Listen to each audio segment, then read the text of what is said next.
What's going on, guys? So I've had a decent amount of time drifting this Z, and I've installed various mods, and I just want to give you guys 5 things that I think a drift car should have. And it's not going to be in any particular order, but you guys can choose.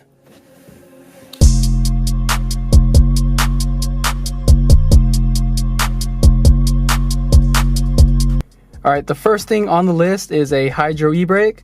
Now, you can also use the parking brake, and that's what I was using before I actually installed this. But this hydro e-brake locks up the rear very nice. So, with that being said, there are 2 different types of hydro e-brakes. There's an inline setup and a dual caliper setup. The inline setup taps into the stock hard lines, whereas the dual caliper setup has its own master cylinder, and there's a second set of calipers in the rear. Alright, the reason why I went with a inline setup is because it's a lot cheaper than the dual caliper, and there's actually a downside to that. So when you're trying to left foot brake, you can see that the hydro actually moves, and that's pretty much the only downside. Whereas the dual caliper setup, it has its own master cylinder, so you're not messing with the brake lines or any of that. So it's just its own independent system.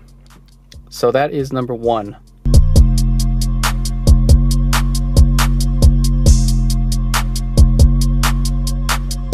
Alright, staying on the inside of the car, one of the most underrated mods you can do to a drift car is swap out the stock seat for a bucket seat. Now, swapping out the stock seat for a bucket seat allows you to stay planted in the car when you're doing these sudden jerky movements. And yeah, just combined with these harnesses, it allows you to just stay planted and feel every single movement of the car. So I highly recommend getting a bucket seat for your drift car.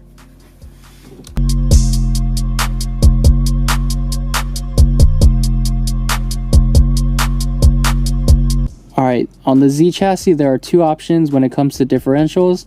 There's an open diff and there's a VLSD, viscous limited slip differential. What I recommend is getting an open diff and welding it. The pros of welding an open diff is that both wheels will lock up at the same time 100%. So with a viscous limited slip differential, sometimes your car will actually not lock up both rears because it's running on oil inside of the differential. So I prefer having a welded diff because there's a 100% chance that both rears will lock up and it's not unpredictable.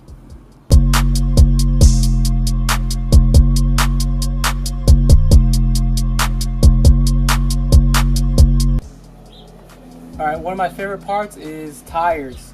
So obviously when you're drifting, you're going to be going through lots of tires. So I have this stack right here of all my tires, and I have 6 wheels in total. And the reason I have 6 wheels in total is because at the track sometimes there's no tire machine, so you're not going to be able to swap out tires. So I have a pair ready to go. And it does get a little pricey, but you're drifting, that's just part of the game.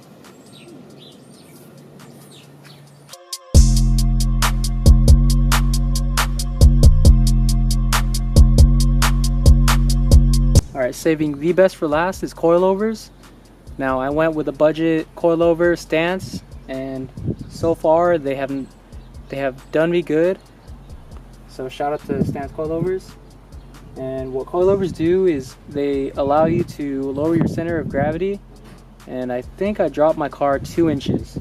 And also coilovers allow you to adjust your dampening, so how stiff you want your ride or how soft you want your ride. So in the front, I like my car stiff, and in the rear I like it kind of soft. But it's all personal preference of how you want your car to be set up, so it just takes some fine tuning.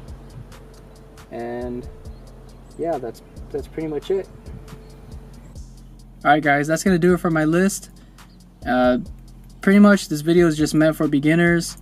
people that are barely getting into drifting. So I made this video for you guys, and yeah, I hope you guys learned something. And another tip I can give you guys is that if you guys are starting off, just go into an empty parking lot and just practice. Rip the e-brake a lot, and also clutch kick, but not too much because you'll burn out your clutch.